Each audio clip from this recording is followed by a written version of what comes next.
আসি এইসব মিটিং মিছিল যা করে তাকে, আমি অশিক্ষিত কর্মচারী, আমি পড়াশোনা জানি না, যেহেতু আমাদের সবাইকে মুক্ত করুন, এইটুকুই আমি চাই, আর কিচ্ছু চাই না। নমস্কার, আমি দীপক কুমার মুস্তাফি। আজকের বিশেষ খবরের মধ্যে রয়েছে বিধানচন্দ্র কৃষি বিশ্ববিদ্যালয়ের অবসরপ্রাপ্ত কর্মচারীদের আন্দোলন। আজ 16ই ফেব্রুয়ারি বিধানচন্দ্র কৃষি বিশ্ববিদ্যালয়ের অ্যাডমিনিস্ট্রেটিভ বিল্ডিং এর উপাচার্যের ঘরের সামনে অবস্থান ধর্মঘট চালায় উক্ত বিশ্ববিদ্যালয়ের অবসরপ্রাপ্ত কর্মচারীরা। বিকাল 5টা পর্যন্ত অবস্থান চললেও উপাচার্য কর্মচারীদের কোনো আশ্বাস দিতে পারেননি।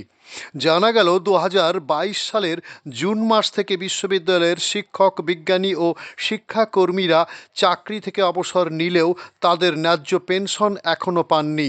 বহুবার এ বিষয়ে ঊর্ধ্বতন কর্তৃপক্ষের কাছে জানালেও কোনো কার্যকর সমাধান পাওয়া যায়নি। এ অবস্থায় অনেকেই মানসিকভাবে আক্রান্ত হয়ে পড়েছেন। এক সহকর্মী বেঁচে থাকার তাগিদে অপরের বাড়িতে গৃহকর্মী হিসেবে কাজ করতে বাধ্য হয়েছেন।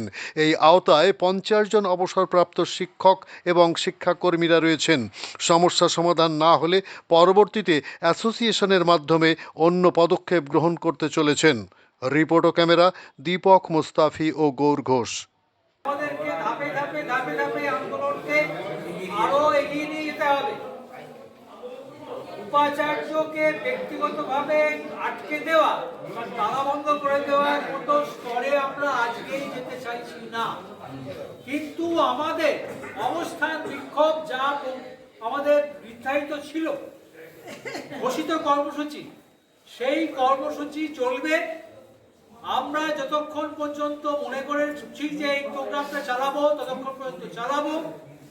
উপাচার্য যদি ফিরে আসবেন, না এলেও আমরা থাকবো। উপাচার্যকে ব্যক্তিগতভাবে ঘেরাও করে রাখবো, এই প্রোগ্রাম আমাদের আজকে ছিল না। সুতরাং আমাদের যা ঘোষিত কর্মসূচি, তার থেকে যদি আমাদের অন্য রকমের দুষ্কৃতি ঘটে, তাহলে বিশৃঙ্খলা হয়ে যাবে। আমাদেরকে অত্যন্ত শৃঙ্খলাবদ্ধভাবে আমাদের আন্দোলনকে ধাপে ধাপে নিয়ে যেতে হবে। যদি পরিস্থিতি এমন জায়গায় আসে যে আমাদেরকে সত্যি সত্যি বিশ্ববিদ্যালয়ের প্রশাসনিক ভবনকে স্তব্ধ করে দিতে হচ্ছে, আমাদেরকে বিশ্ববিদ্যালয়ের উপাচার্য ঘোরাফেরা বন্ধ করে দিতে হচ্ছে, তাহলে দেবো।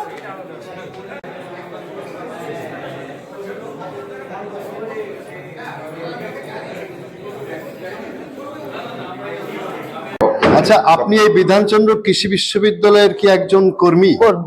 আপনার নাম? আমার নাম সন্ধ্যা বিশ্বাস। আপনি কত বছর চাকরি থেকে অবসর নিয়েছেন? আমি 2022 জুনে করেছি। 2022 জুনে।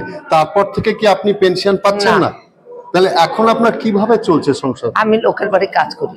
কতদিন ধরে লোকের বাড়ি কাজ করছেন? 5 বছর। আপনার কয় ছেলে মেয়ে?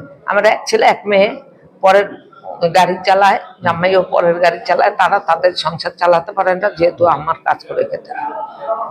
তা আপনি এই যে সবাই অবস্থান বিক্ষোভ করছে, এদের সামিল হয়েছেন?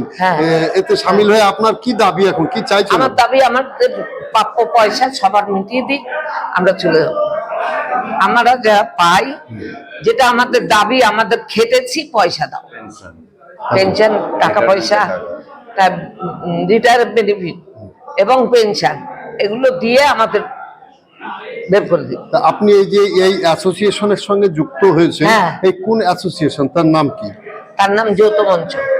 যৌথ পেনশন হোল্ডার।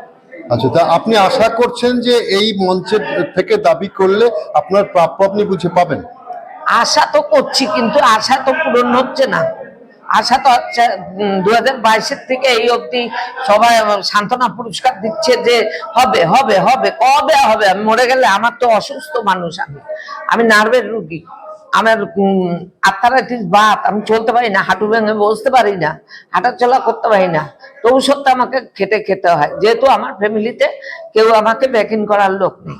আপনার এখন বর্তমান বয়স কত? আমার এখন হিসাব করুন, 60-এ আমি রিটায়ার করেছি, 22-এ, এই 4 বছর, 64 বছর হয়ে গেল। আপনার নামটা আরেকবার বলুন। সন্ধ্যা বিশ্বাস। আপনি কোন ডিপার্টমেন্টে সার্ভিস করতেন এখানে? জেএনটিস প্ল্যান মিটিং এ ছিলাম। আচ্ছা, ঠিক আছে, অনেক ধন্যবাদ আপনাকে। আচ্ছা, আজকে অবস্থানে একটি বিক্ষোভ হচ্ছে, মূলত বিষয়টা কি, কেন এই অবস্থান? আমাদের অবস্থান বিক্ষোভটা মূলত তিনটি কারণে হয়েছে। একটা হচ্ছে 2022-এর জুনের পর থেকে আমাদের শিক্ষক, শিক্ষাকর্মী এবং অন্যান্য আধিকারিকরাও এর মধ্যে আছেন, তারা রিটায়ার করেছেন, কিন্তু তারা এখনো পর্যন্ত কোনো পেনশন পাচ্ছেন না, রিটায়ারমেন্ট বেনিফিটও পাচ্ছেন না, শুধু নিজের প্রভিডেন্ট ফান্ডটুকু ছাড়া আর কিছু পাচ্ছেন না। এবং এই ব্যাপার নিয়ে আমরা বিগত 1 বছরের বেশি আমরা বলে আসছি প্রশাসনের কাছে, কারণ আমাদের মনে হয়েছে যে প্রশাসনই আমাদের করেছেন, আমরা তো হুট করে এসে আমরা চেয়ারে বসে যাইনি। আমরা প্রশাসনের অ্যাডভার্টাইজমেন্টের এগেনস্টে আমরা রিক্রুটমেন্ট হয়েছে এবং সেই রিক্রুটমেন্টে প্রতি বছর আমাদের ইনক্রিমেন্ট হয়েছে, আমার প্রমোশন হয়েছে, আমার সিপিএফ এর টাকা আমার জিপিএফ এ দেওয়া হয়েছে। জিপিএফ এ দেওয়া মানে হচ্ছে আমি 50% পেনশন পাবো, কিন্তু সেটা আজকে দেখা যাচ্ছে যে এই পিরিয়ডটায় প্রায় 4 বছরের বেশি অনেকেই প্রায় 50 জন হয়েছে তারা পাচ্ছেন না। এবং 2 জন আমাদের সহকর্মী যারা মানসিক চাপ সহ্য করতে পারেননি, সংসার চালাতে পারছিলেন না এবং আমাদের ছেড়ে চলে গেছেন। একজন ভদ্রমহিলা 60 বছর পরে তিনি চাকরি থেকে অবসর নেওয়ার পরে নিজের পেটের ভাত জোগাড় করার জন্য অপরের বাড়িতে পরিচারিকার কাজ করতে হয়েছে। এখন এই সমস্ত চলছে, আমরা বারে বারে বলার পরেও তাদের টনক নড়ছে না এবং কথার জাগলারি দিয়ে আমাদের করছে, যেই হচ্ছে এই হবে, এইভাবে চলছে। আজকেও দেখা যাচ্ছে যে আমরা যে অবস্থানের কর্মসূচি নিয়েছিলাম তাতে আমাদের রীতিমতো ভীতি প্রদর্শন করা হয়েছে যে আপনাদের এখানে বসা যাবে না, আপনাদের পড়লে আমরা শাস্তিমূলক ব্যবস্থা নেব। আমাদের কাছে মনে হয়েছে পেটে আমাদের খিদে, আমাকে কি করবে করুক, আমরা বসবো, আন্দোলন করব। এই দাবিটা আপনারা কার কাছে জানাচ্ছেন? মূলত উপাচার্যের কাছে? আমরা যেটা হচ্ছে পরিষ্কার, আমার মানে অ্যাপয়েন্টিং অথরিটি যিনি আমাকে চাকরি দিয়েছেন আমি তার কাছেই করব। এবং এই বিশ্ববিদ্যালয়ের সর্বোচ্চ যেটা হচ্ছে পদ সেটা হচ্ছে ভাইস চ্যান্সেলর, আমি ভাইস চ্যান্সেলরকে বলবো। আমরা অনেক সময় বলেছিলাম যে আপনারা করুন, সরকারের সঙ্গে কথা বলার যদি দরকার হয় আমরা আপনাদের সাহায্য করব, যেভাবে পদ্ধতিগতভাবে কাগজপত্রের যে সমস্ত বিষয়গুলো আছে সেগুলো নিয়ে আপনাদের আমরা সাহায্য করব। কিন্তু তারা কিন্তু সেই ব্যাপারটাকে নিয়ে গুরুত্ব দেননি এবং কিছু প্রশাসনিক এখানে যারা আছেন তাদের ব্যর্থতার জন্য আজকে সোজা জিনিস কিছু জটিল তৈরি করে দেওয়া হয়েছে। যদি এই দাবি না মানেন তাহলে আপনারা কতদিন ধরে এরকম? আমরা শুধু এই আজকে বসছি, শুধু আরো কয়েকদিন ধরে আমরা চুপ করব, তারপরে আমাদের সংসারের আমাদের স্ত্রী ছেলে মেয়ে সবাইকে নিয়ে এসে বসবো। খেতে না পেলে কি করব? আমরা তো তাই করতে আমরা বাধ্য হচ্ছি। আপনারা কতজন আছেন বললেন? আমাদের এরকম যারা অবসর গ্রহণ করেছেন তারা 50 জনের বেশি, তারা এখনো পর্যন্ত কিছু পাচ্ছেন না। কত? 2022-এর জুন থেকে। আচ্ছা, 2022-এর জুন থেকে। ধন্যবাদ। আপনার নাম বলে? হ্যাঁ বলুন। আমার একটা বক্তব্য, আমি আর পাচ্ছি না, আমি চলাফেরা করতে পারছি না, যেহেতু আমাকে ব্যবস্থা, আমাকে শুধু না আমাদের যত লোক আছে আমরা আমাদের প্রাপ্য গণ্ডাটা মিটিয়ে দিক, এইটুকু আমার অনুরোধ, আর কিছু না। আমি শুধু এইটুকু অনুনয় বিনয় করতে চাচ্ছি, যেই হোক আমার কষ্টের উপর থেকে আমি শুধু একা কষ্ট করছি না, আমাদের সহকর্মী সবাই কষ্ট করছে।